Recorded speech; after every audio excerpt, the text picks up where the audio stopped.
मैं सबनाज और आप देख रहे हैं खबर Asansol, sponsored by modern furniture and को स्पॉन्सर्ड माही बैंकेट हॉल।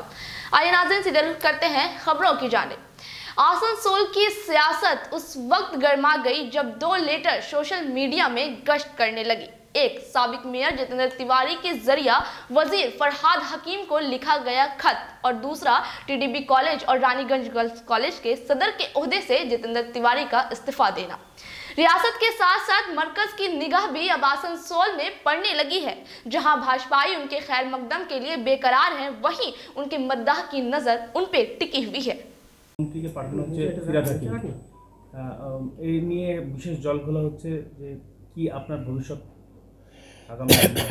দেখুন, যে চিঠির কথা আপনারা বলছেন সেটা কনফিডেন্সিয়াল চিঠি। এর আগে 6-7 বার আমি এই ধরনের চিঠি দিয়েছি আমাদের মাননীয় মন্ত্রীকে। সেই চিঠিগুলো কোনোদিন প্রকাশ্যে প্রেসের কাছে যায়নি। এই চিঠিটা কেন প্রেসকে দেওয়া হলো আমি জানি না, কিন্তু যারাই দিয়েছেন এটা ঠিক করেননি এবং এটা কর্পোরেশনের একটা প্রধানের সঙ্গে সেই দপ্তরের মন্ত্রীর বিভিন্ন সময়ে চিঠি লেখালেখি হয়, বিভিন্ন দাবি দাওয়া নিয়ে আমরা বলি, তারা সুপরামর্শ দেন। এটা একটা পার্ট অফ দ্য কী বলবেন বিজনেস অফ কর্পোরেশন। তো সেটা কেন প্রেসকে দেওয়া হলো জানি না এবং এই চিঠির কন্টেন্ট নিয়ে আমি যা বলার আমার মন্ত্রীকে বলেছি, আমি ওনার সঙ্গেই কথা বলবো, অন্য কারোর সঙ্গে কথা বলবো। টিডিবির পরিচালনা সমিতি থেকে না, এটা দেখুন, এটা আমি আগেই টিডিবি কলেজ এবং রানিগঞ্জ গার্লস কলেজ তাদেরকে অনেকবার দিন ধরে বলছিলাম যে আমার যা পলিটিক্যাল কাজে আমি যে ব্যস্ত থাকি, আমার পক্ষে সম্ভব না কলেজে গিয়ে এই গভর্নিং বডির কাজ সামলানো আমার পক্ষে সম্ভব না।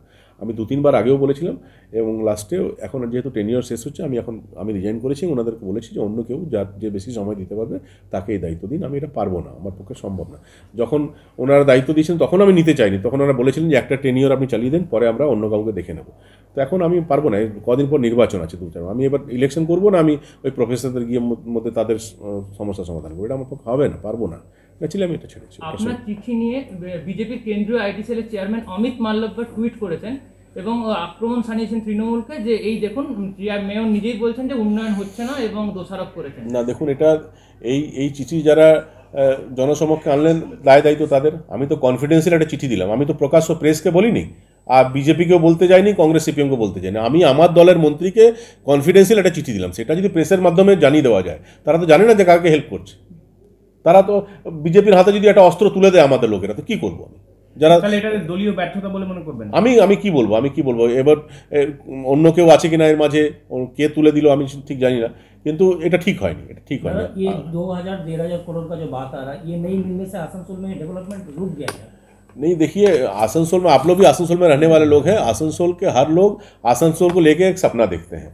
मुझे भी यहाँ पर मेयर बनाया गया तो मैंने भी आसनसोल के शहर को लेकर एक सपना देखा, जिस सपने में एक दूसरा आसनसोल हम लोग देख रहे थे। तो उसके लिए पैसे की ज़रूरत होगी। जितना हम लोग के पास था उसमें आप मानेंगे कि हम लोगों ने बहुत काम किया है आसनसोल में, लेकिन और भी बहुत कुछ हम लोग कर सकते हैं यदि पैसा हम लोग के पास आए तो। ये अब केंद्र सरकार ये पैसा देने के लिए ये तैयार हो तो वहाँ से ले, नहीं तैयार हो तो राज्य सरकार दे, कहीं से दे, लेकिन शहर को आगे ले जाने के लिए तो पैसे की ज़रूरत है।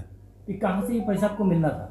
ये जब स्मार्ट सिटी का जो कॉन्सेप्ट है उसमें केंद्र सरकार के द्वारा राज्य सरकार के माध्यम से पैसा दिया जाता है। सॉलिड वेस्ट मैनेजमेंट का एक तो डीपीआर बनाया गया था, जिसमें यहाँ के सांसद बाबुल सुप्रियो और फिरहाद हाकिम ने एक मीटिंग की थी। उसके बाद भी यहाँ पर एक सॉलिड मैनेजमेंट का काम करने का था, तो मुझे कहा गया कि हम लोग राज्य से ही ये काम कर देंगे। तो मैं चुप हो गया, हमको काम से मतलब है, कौन दे रहा है इससे क्या मतलब है। उसके बाद उसका हम लोगों ने डीपीआर बनाया। जब हम लोग टेंडर करने गए तो कहा गया कि हम लोग सेंट्रली कलकत्ता से ही टेंडर करेंगे। फिर मैं चुप हो गया। आज ये सब समाप्त हो गया। आप कचरा फेंकने का जगह नहीं है, आप देखें उसको हम लोग घेर के रखा है। घर का कचरा बाहर फेंकने का जगह नहीं है, उसको रिसाइकलिंग का कोई आज तक प्लांट नहीं बैठाया गया। अब जनता को हम लोग क्या जवाब देंगे? तो ये तो करना पड़ेगा, चाहे आप केंद्र सरकार यदि पैसा दे रही है तो उसको यूज़ कीजिए, या फिर राज्य सरकार के पास अपना रिसोर्स है उससे कीजिए, लेकिन शहर के साथ तो अन्याय ना हो, ये शहर आगे जाए। বাবু সুপ্রিয় তো সাধুবাদ নেওয়ার জন্য আমি এটা করিনি। আমি চেয়েছি যে আমার মন্ত্রীকে আমি জানিয়েছি যে প্লিজ অ্যারেঞ্জ করুন যাতে আসানসোলে মানুষ যে সমস্যার সম্মুখীন হয়েছে সেটা থেকে আসানসোলে মানুষকে আমরা মুক্তি দিতে পারি। ইতিমধ্যে কুলটি জল প্রকল্প আমরা করেছি, ইতিমধ্যে আসানসোলে জল প্রকল্প কাজ হয়েছে, আরও অনেক স্মার্ট লাইটিংয়ের কাজ হয়েছে, আরও অনেক কাজ হয়েছে, কিন্তু বাকি যে কাজগুলো আছে সেটা করতে হবে। কোথাও কি মনে হচ্ছে রাজ্যের নীতির জন্য আসানসোল বঞ্চিত হচ্ছে? আমি এটা বলবো না, আমি বলবো যে পয়সা না আসার কারণে আসানসোল বঞ্চিত হচ্ছে। এবার রাজ্য নীতিতে আসবে না কেন্দ্রের নীতিতে আসবে না কোথা থেকে আসবে সেটা আমি জানি না, সেটা আমার যে রাজনীতির কারণে এটা হয়েছে। না, যদি কেন্দ্র কোনো টাকা দিচ্ছে সেটা রাজ্য সরকার যদি বলে যে নেব না, বা রাজ্য কোনো টাকা দেয় সেটা যদি কেন্দ্র বাধা দেয়, তো সেটা তো রাজনৈতিক কারণেই হবে। আর কি বলবো, এটা আর কি বলতে পারে? আসানসোলের মানুষ তো কোনো দোষ না, আসানসোলের মানুষ তো টাকা নিতে রাজি, কর্পোরেশনের পয়সা নিতে রাজি, আসানসোলের মানুষ চাইছে পয়সা আসুক, আসানসোলে আরো এগিয়ে নিয়ে যাক। এবার এটা যদি কেউ বাধা দেয় সেটা রাজনীতি ছাড়া আর কি বলবো। চিঠিতে একটা জায়গায় লেখা রয়েছে ইনজাস্টিস, অর্থাৎ অবিচার হচ্ছে আসানসোলের প্রতি। এটাও কি মনে করেন না, অবিচার হচ্ছে? এটা যদি একটা শহরকে এগিয়ে নিয়ে যাওয়ার জন্য যে ফান্ডের প্রয়োজন হয়, সে ফান্ড যদি না আসে, পার্শ্ববর্তী আপনি দেখবেন অন্য বিধাননগর গিয়ে দেখুন তো, আরও ক্যালকাটা কর্পোরেশন দেখুন। In terms of area Asansol বেঙ্গলের সবচেয়ে বড় কর্পোরেশন, ক্যালকাটার চেয়ে বড় কর্পোরেশন আসানসোল, কিন্তু ইন টার্মস অফ ফান্ড দেখুন তো কি অবস্থা। তো কী বলবো, এটা ইনজাস্টিস বলবো না? ক্যালকাটায় আরও অনেক রকম সুযোগ সুবিধা, অন্যান্য KMDA আছে, আরও অনেক ডিপার্টমেন্ট আছে যারা ডেভেলপ। আসানসোল তো সবটাই আমাদেরকে করতে হয়, যেটা আমাদের সেটাও আমাদেরকে করতে হয়, যেটা আমাদের নয় সেটাও আমাদেরকে করতে হয়। আসানসোল বলতেই কর্পোরেশন, যে কোনো মানুষের কাছে যে কোনো সমস্যা কর্পোরেশন। তো আমাকে ঠিক আছে, এই সুনাম আমরা অর্জন করেছি, আমাদের সমস্ত কাউন্সিলররা, স্টাফরা সবাই মিলে এটা করেছি, MLA-রা সাপোর্ট করেছেন, আমরা করেছি। কিন্তু তারপর তো মানুষের এত প্রত্যাশা যখন বেড়েছে, প্রত্যাশা পূরণের জন্য আমাদেরকে তো সেলফ সাফিসিয়েন্ট করতে হবে। সেটা কে করবে? সেটা আমাদের সরকারই করবে, আর কে করবে? कृषि बिल के खिलाफ अब मुखालफत में तेजी देखने को मिल रही है। राजधानी के साथ साथ आसनसोल के बनपुर में भी बनपुर गुरुद्वारा प्रबंधक कमेटी के बैनर तले एक जुलूस निकाला गया और तीनों कानून को वापस लेने की मांग की गई। काला कानून वापस लो, किसानों के विरुद्ध काला कानून वापस लो, वापस लो, वापस लो, वापस लो, वापस लो, वापस लो। हिंदू मुस्लिम सिख ईसाई आपस में है भाई, हिंदू मुस्लिम सिख ईसाई आपस में है भाई, काला कानून वापस लो, वापस लो, काला कानून वापस लो, वापस लो।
आज हमारी गुरुद्वारा प्रबंधक कमेटी बनपुर के बैनर के नीचे पूरे आसनसोल डिवीज़न के जितने भी बुलाए हुए जितने भी लोग हमारे भारत के माननीय हैं, सबका धन्यवाद है। आपके मीडिया के मार्फत से आप बताना चाहेंगे कि हिंदुस्तान भर में जो भारत सरकार का कृषि का लाया हुआ काला कानून है, उसके विरोध में जो हिंदुस्तान के पंजाब, हरियाणा, राजस्थान, गुजरात, मध्य प्रदेश, यूपी, बिहार से जितने भी किसान भाई और उनके परिवार दिल्ली पे पहुंचे हुए हैं भारत सरकार के कृषि के काले कानून के खिलाफ में, हम उनके समर्थन में और उनका सहयोग और मनोबल बढ़ाने के लिए हम पूरी आसनसोल डिवीज़न की जितनी भी हमारे माननीय भारतीय हैं, उसमें हिंदू, मुस्लिम, सिख, ईसाई सारे एकजुट होकर एक मंच के नीचे और तिरंगे के नीचे में आज भारत सरकार का जो कृषि का काला कानून लाया हुआ है उसके विरुद्ध में इकट्ठे हुए हैं।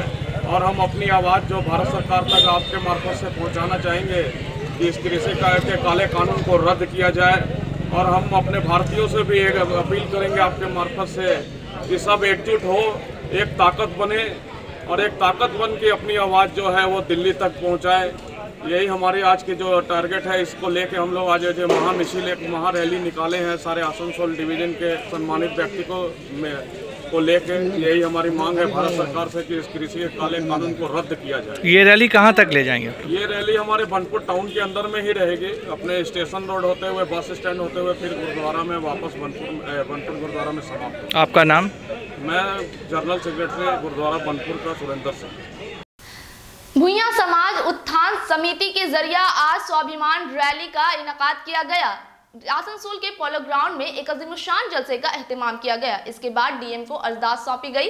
इस मौके पे सिंधु कुमार भुइयां, पवन भुइयां, राजबंशी बावरी खासतौर से मौजूद थे। आज पूरे पश्चिम बंगाल में एक जो हमारे भूया बावरी डोम चमार माहली ST SC OBC एक समाज है, लेकिन आज तक पूरे भारतवर्ष में हम लोग को सही से बेनिफिट नहीं मिलता है। जैसे हम लोग को छोटा जात बोला जाता है, लेकिन देखिएगा डेथ सर्टिफिकेट मिल जाता है, लेकिन जाति प्रमाण पत्र नहीं मिलता। हम लोग ऑल इंडिया शिल्पांचल में रहते हैं, 10 साल से 15 साल रहते हैं, लेकिन वहाँ अभी तक हम लोग को ज़मीन को प्रोवाइड नहीं करता है, जिसको पट्टा बोला जाता है। इसी तरह हम लोग जैसे कोविड-19 महामारी में जैसा हमारे बच्चे लोग को ऑनलाइन में पढ़ाया जाता है, लेकिन हमारा बच्चा खिचड़ी स्कूल में जाके नहीं पढ़ाई करता है, तो ऑनलाइन में क्या पढ़ाई करेगा, वो तो मोटू पतलू देखेगा। इसी तरह मान लीजिए जो हम लोग को डिमांड है, DM साहब के पास प्रस्ताव लेके जाएंगे, एक स्कूल या हॉस्टल रहने और खाने का सुविधा दिया जाए।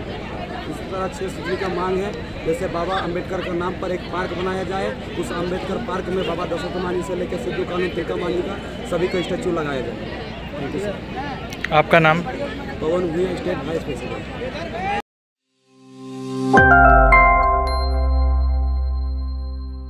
माही मैरिज हॉल इलाके में अपनी तर्ज का वाहिद मैरिज कम कॉन्फ्रेंस हॉल, खूबसूरत lawn area, parking area, AC rooms, multipurpose hall, 24 hour power backup, 24 hour drinking water, chair table की सहूलियात मौजूद है। आज ही बुक करें। हमारा पता है आजाद नगर, इस्माइल, आसनसोल। कांटेक्ट करें 9334098841 8768822128। आसनसोल नगर निगम के तत्वाधान में मिशन निर्मल बांग्ला को सफल बनाएं। हमारी प्रतिज्ञा, हमारा गर्व। एक बात सभी याद रखें, कचरा जहाँ तहाँ ना फेंके। कौन सा कचरा कहाँ डालना है अच्छी तरह से समझना है। स्वयं जागरूक हो, औरों को भी जागरूक करें। रिड्यूस, रीयूज और रिसाइकिल प्रक्रिया को अपनाएंगे, सुंदर स्वस्थ आसनसोल बनाएंगे। आसनसोल नगर निगम के ग्रीन और ब्लू बीन का सही इस्तेमाल करें, प्लास्टिक का व्यवहार ना करें और लोगों को भी जागरूक करें। सुंदर परिवेश गढ़े, स्वस्थ रहे। आसनसोल नगर निगम सदैव आपकी सेवा में उपस्थित है। Clean Asansol, green Asansol.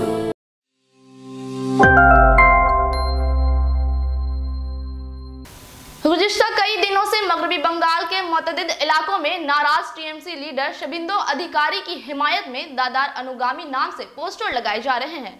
इस सिलसिले की एक कड़ी के तौर पर रानीगंज में भी इस तरह के पोस्टर चस्पा किए गए हैं। तृणमूल क़यादत ने बीजेपी को इसका जिम्मेदार ठहराया है। उनका कहना है कि तृणमूल को बदनाम करने के लिए बीजेपी के लोगों ने ऐसे पोस्टर लगाए हैं। तृणमूल रहनुमा हिना खातून ने तृणमूल में किसी भी ग्रोहबंदी से इनकार किया है। के রানীগঞ্জের বিভিন্ন জায়গাতে দেখা যাচ্ছে শুভেন্দু অধিকারীর পোস্টার দেওয়া আছে এবং তাতে বলা হয়েছে আমরা দাদার অনুগামী। কিভাবে দেখছেন ব্যাপারটা আপনারা? দেখুন, কিছু না, বিজেপির কাছে কিছু এখন ক্লু নেই কিছু করার। এইটা একটা মানে ছেলেদের কর্মীদের কাছে বিভ্রান্তি করার চেষ্টা চলছে বিজেপির, সমস্ত বিজেপির চক্রান্ত। এইটা নিয়ে কোনো আমরা মাথা ঘামাচ্ছি না। কি বলবে বিজেপি, সামনে ভোট আছে, কি নিয়ে লড়বে? মানুষের কাছে, মানুষের দুয়ারে কি নিয়ে যাবে? তাদের কাছে তো কিছু মানে কিচ্ছু তো নেই যে তারা এইটা বলে ভোটটা নেবে। কিন্তু শুভেন্দু অধিকারীর পোস্টার লাগানো হচ্ছে, এখানে বিজেপির কি ব্যাপার আছে? মানুষকে বিভ্রান্ত করা। এবার কর্মীদের কিছু কিছু আছে মানুষের একই নেতার ওপর মানে কেউ থাকে যে আমি ওই নেতাকে ভালোবাসি, অনুগামী যেটা বলেছে, এবার সেটা বলে মানে এটা কি একটা নার্ভাস করা, একটা হোপলেস করা, আর কি আছে? মানে এই পোস্টারগুলো আপনি বলতে চাইছেন যে বিজেপি লাগিয়েছে? অবশ্যই তাদের দিয়ে এটা করানো হয়েছে। এটা আমাদের মধ্যে সব ঠিক আছে, একদম পিসফুল আছে। तृणमूल देखिए, ये जो टोटली जो है ना, तृणमूल वालों के पास अब कोई कामकाज रहा नहीं है। दल तो संभल नहीं रहा है और अब करना क्या है कि आरोप लगाना है बीजेपी के ऊपर। बीजेपी इस तरह का कोई काम करता भी नहीं है और ना करेगा। पहले अपना वो लोग अपना दल संभाले। आज तृणमूल का जो अंदरूनी अवस्था है, आपसी द्वंद्व इतना ज़्यादा है कि दल अब संभल नहीं रहा है। टोटल पार्टी जो है दुर्नीति के साथ जुड़ित है। हर जगह कटमनी है, हर जगह जो है पार्टी कार्यकर्ताओं का, उनके पार्टी के कार्यकर्ताओं का अपमान हो रहा है। वही कार्यकर्ता जो है आज क्षुब्ध होके आज उस दल को छोड़ना चाह रहे हैं। दल को छोड़ने के कारण ही जो है कोई दादा का अनुगामी हो रहा है तो कोई दीदी का अनुगामी हो रहा है। इसमें बीजेपी का क्या लेना देना है? बीजेपी के पास अपना बहुत ही मुद्दा है जो जनता सेवा के विचार से पूरे पश्चिम बंगाल में आंदोलन भी कर रहा है, जनता को सेवा भी दे रहा है। चाहे मोदी जी के जितना भी योजना है सबको लेके मैदान में उतरा हुआ है और बीजेपी के पास इतना ओछा काम करने का समय नहीं है। इसमें बीजेपी का कोई लेना देना नहीं है। वो लोग अपना दल संभाले, आपस में विचार करें, क्योंकि जितने भी बढ़िया आदमी हैं, जो हम लोगों को लगता है कि जितने भी अच्छे आदमी हैं, अब वो उस दल में अपने आप को घुटन महसूस कर रहे हैं, रहना नहीं चाह रहे हैं। वो अब दल छोड़ने के लिए बस इस तरह का जो है विद्रोह हो रहा है। तो अपना दल संभाले, दूसरे के ऊपर आंगुल ना उठाए तो ज़्यादा अच्छा रहेगा। कृषक सम्मति मंच की जानिब से किसान बिल के खिलाफ रविंद्र भवन के करीब एहतजाजी जलसा मुनक्किद किया गया। इस जलसे में मुकर्ररीन ने मरकजी हुकूमत के जरिए लाए गए किसान बिल को काला कानून बताया और इसे वापस लेने की मांग की। কৃষক সংহতি মঞ্চ আসানসোল, আমরা সারা ভারতে যে কৃষক আন্দোলন চলছে, যে আন্দোলনটার শুরু হয়েছিল মূলত পাঞ্জাব হরিয়ানায়, সেটা আজকে সারা ভারতে ছড়িয়ে গেছে। আপনারা জানেন ভারতবর্ষের বর্তমান সরকার, বিজেপি সরকার, যে কালা আইন, কৃষি আইন যে তিনটে নিয়ে এসছে, এই তিনটে আইনকে তারা নানাভাবে বোঝাতে চেষ্টা করছে এটা কৃষকদের উপকার হবে। কিন্তু সমস্ত বিশেষজ্ঞরাই বলছেন এবং কৃষকরা নিজেরাও বুঝতে পারছে কৃষি আইনটা হয়েছে মূলত আম্বানি আদানি কর্পোরেট হাউসদের জন্য। এইটা কৃষি আইনটাকে এমনভাবে করেছে আগামী দিনে কৃষকদের জমি থেকে শুরু করে ফসলের ন্যায্য মূল্য সব কিছু থেকে তারা বঞ্চিত হবে। আজকে এই আইনটা যেমনভাবে দেখা যাচ্ছে শিল্প থেকে শুরু করে বিভিন্ন আর কি স্বাস্থ্য, বিদ্যুৎ, শিক্ষা সব কিছুকে কর্পোরেট হাউসের কাছে তুলে দেওয়া হচ্ছে, আজকে কৃষিটাকেও সেভাবে তুলে দেওয়ার একটা মানে নীল নকশা তৈরি করেছে এই সরকার। তো এইটাকে ধরে ফেলেছে কৃষকরা। আজকে কৃষকরা যেভাবে একাট্টা হয়ে এই আন্দোলনটা করছে সারা দেশ জুড়ে, আমরা মনে করি এই কৃষকদের আন্দোলনকে সর্বসাধারণ মানুষের সংহতি জানানো দরকার। সেই জন্য আসানসোলে আমরা কৃষক সংহতি মঞ্চের পক্ষ থেকে সংহতি জানাচ্ছি এবং এই মঞ্চে দলমত নির্বিশেষে সবাইকে আমরা আহ্বান করেছি। আজকে সারাদিন ধরে এই ধর্ণা মঞ্চটা চলবে এবং আমরা বলবো সমস্ত মানুষকে এই আন্দোলনের পাশে দাঁড়াতে। रानीगंज टीडीबी कॉलेज के तलबा तंजीम के अराकीन ने सोमवार के रोज जितेंद्र तिवारी के इस्तीफा के खिलाफ नाराजगी का इजहार किया। तंजीम के एक रुकन रेहान साकिब ने वजीर आला ममता बनर्जी से जितेंद्र तिवारी के इस्तीफा को नामंजूर करने की गुजारिश की। संदीप गुरुई समेत कई अराकीन इस मौके पे मौजूद थे।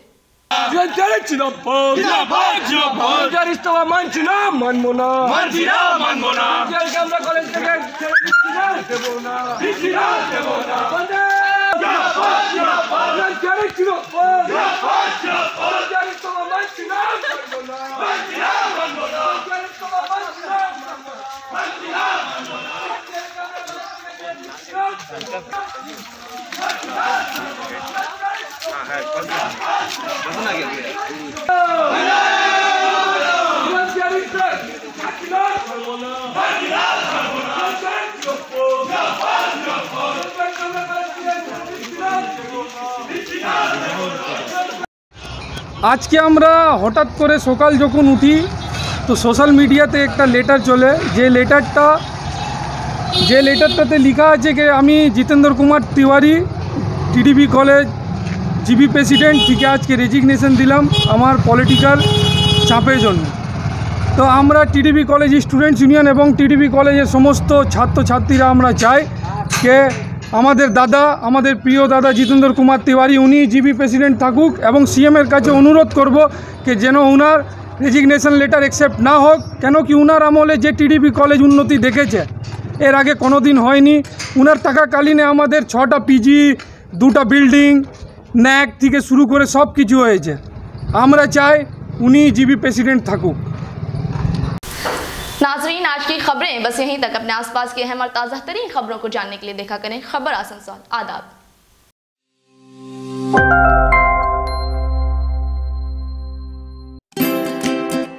किसी भी घर की शान होती है उस घर में रखे फर्नीचर्स, और आपके सपनों के महल को आकर्षक फर्नीचर्स के साथ सजाना हो तो आप सीधे चले आए मॉडर्न फर्नीचर गोधली।